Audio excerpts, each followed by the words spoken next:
Okay, so I made a call yesterday about my to your company about my monitor not working, and they told me to take a short, quick video and send it to you guys to see what the problem is. So obviously the camera's on, camera's working and good. At least I hope so.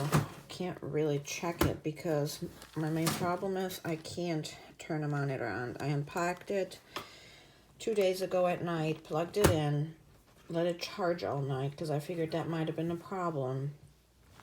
As you can see, the green light is on. It should be charged. But if I hit this button, even if I hold it, the monitor doesn't turn on. If I do it quickly, it's not doing anything. It's not turning on.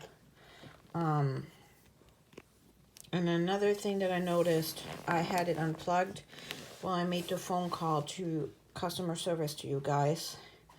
And that was maybe no more than 15-20 minutes. And when I plugged it back in, it already showed that this green light here was red again.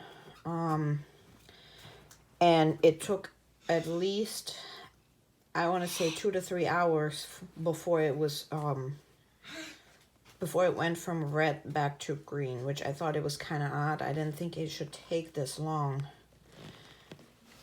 with it just being unplugged for like 15-20 minutes. So I don't know if there's a battery issue, something is wrong. A little frustrated because I just unpacked it obviously, and as you can see, it's not turning on, and I have a baby due. I'm scheduled to be induced on Thursday, and more than likely now I won't have a monitor that will be working. So if you could please help me out. Thank you.